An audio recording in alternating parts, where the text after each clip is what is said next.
प्रिय छात्राओं,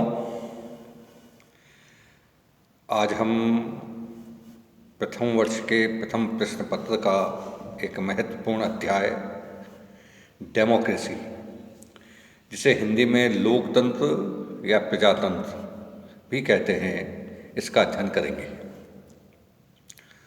अब ये लोकतंत्र है क्या?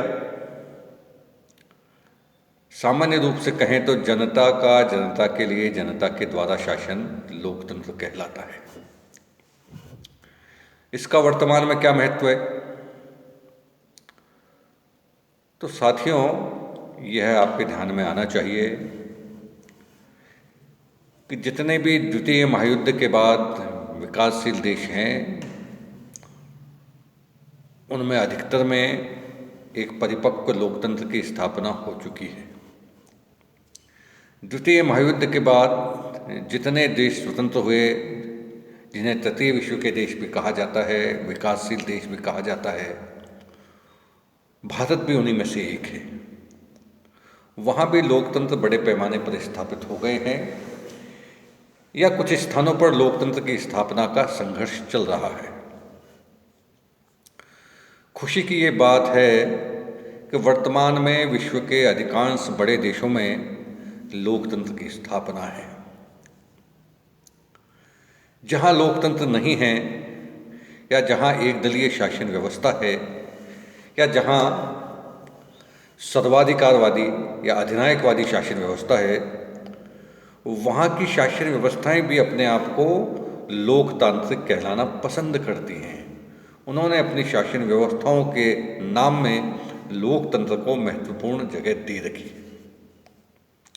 तो आखिर लोकतंत्र इतना महत्वपूर्ण क्यों है? हमें इसके विषय में जानना बहुत आवश्यक है। सर्वप्रथम लोकतंत्र की परिभाषा या अर्थ को जानते हैं। सीले मौर्य कहते हैं कि लोकतंत्र ऐसा शासन है जिसमें हर व्यक्ति भाग लेता है। इसी प्रकार डाइसी मौर्य का कहना है कि लोकतंत्र सरकार का ऐसा स्वरूप है जिसमें जनता का एक बड़ा भाग शासन करता है। बहुत महत्वपूर्ण परिभाषा देते हुए ब्राइस मौर्य ने कहा कि लोकतंत्र शासन का वह स्वरूप है जिसमें राज्य के शासन की शक्ति किसी विशेष वर्ग या वर्गों में निहित न होकर संपूर्ण समाज के सदस्यों में होती है।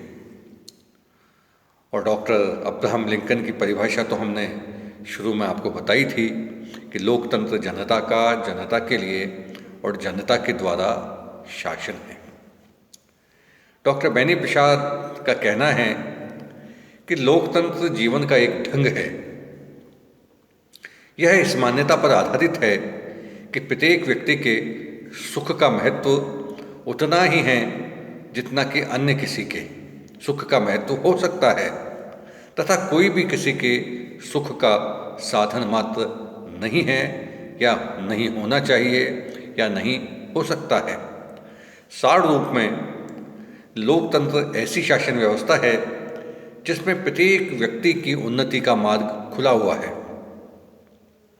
यह एक प्रकार की विशिष्ट सामाजिक व्यवस्था है। इसमें व्यक्ति की समानता, स्वतंत्रता तथा आर्थिक न्याय की बात कही जाती है। कुल मिलाकर कहें तो लोकतंत्र एक प्रकार की विशेष मनोवृत्ति है और स्वभाव में नैतिक और आध्यात्मिक आदर्श का रूप लिए हुए है। यह लोकतंत्र का अर्थ हुआ। अब इस लोकतंत्र के कौन कौन से दृष्टिकोण हैं, यह हमको पढ़ना है। तो लोकतंत्र के विभिन्न दृष्टिकोण हैं। हमने यह भी स्पष्ट किया कि वर्तमान में विश्व के सभी देश या शासन व्यवस्थाएं अपने आप को लोकतांत्रिक कहलाना पसंद करती हैं। इस कारण से इसके अनेक दृष्टिकोण बन गए हैं, लेकिन जो सबसे महत्वपूर्ण और लोकतंत्र के अनुकूल दृष्टिकोण है वह लोकतंत्र का उदारवादी दृष्टिकोण है। यह लोकतंत्र का लोकप्रिय सिद्धांत है। महत्वपूर्ण विचारक बेंथम, मिल, ग्रीन, लिंकन, मोंटेस्क्यू आदि सभी ने लोकतंत्र के उदारवादी दृष्टिकोण की चर्चा की है। हॉब्स, लॉक्स, मॉन्टेस्क्यू सभी लोग व्यक्ति को केंद्र मानकर अपना अध्ययन करते हैं। इस उदारवादी दृष्टिकोण की कुछ मूल बातें हैं जिनकी हम चर्चा करेंगे। नंबर 1, इसमें सभी व्यक्ति समान हैं। यह एक महत्वपूर्ण बात है, समानता की बात, कि किसी भी व्यक्ति के साथ भाषा के आधार पर, लिंग के आधार पर, ऊंच नीच के आधार पर, जाति के आधार पर, वर्ण के आधार, यानी किसी भी प्रकार से विभेद नहीं किया जाएगा। हर व्यक्ति उदारवादी दृष्टिकोण में सभी व्यक्ति से कानूनी रूप से समान है। नंबर 2, शासन जनता द्वारा संचालित है। उदारवादी दृष्टिकोण की महत्वपूर्ण बात है कि इसमें जो भी शासन व्यवस्था है वह जनता के द्वारा संचालित है। अब जनता दो प्रकार से शासन को चलाती है। एक तो प्रत्यक्ष रूप से, लेकिन वह उन्हीं देशों में संभव है जो बहुत आकार में छोटे हों। उस श्रेणी में स्विट्जरलैंड आता है, जहां अभी भी प्रत्यक्ष लोकतंत्र के अवशेष दिखाई देते हैं। शेष बचे अधिकतर देशों में अप्रत्यक्ष लोकतंत्र है। अप्रत्यक्ष लोकतंत्र में जनता अपने प्रतिनिधियों को चुनती है और ये प्रतिनिधि जनता के नाम से शासन व्यवस्था को संचालित करते हैं।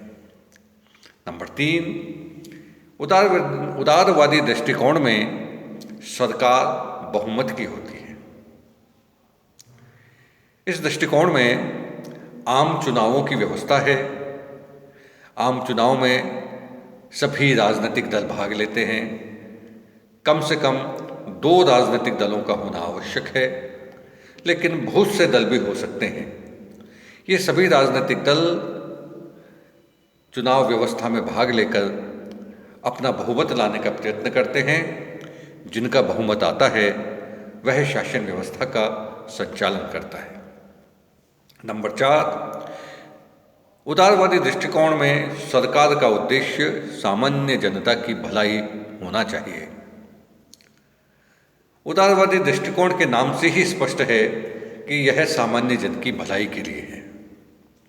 इसमें जनता के ही प्रतिनिधि चुनकर आते हैं, इसलिए उनसे अपेक्षा है कि वह जनता की और उनके सामान्य हितों की भलाई का काम करें। नंबर 5,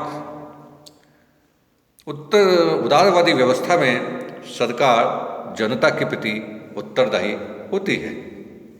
यह एक महत्वपूर्ण बात है कि जो भी सरकार चुनी जाएगी या जनता के प्रतिनिधि शासन व्यवस्था को चलाएंगे वे जनता के प्रति उत्तरदायी होंगे। जनता उनके कामों की देखभाल करेगी।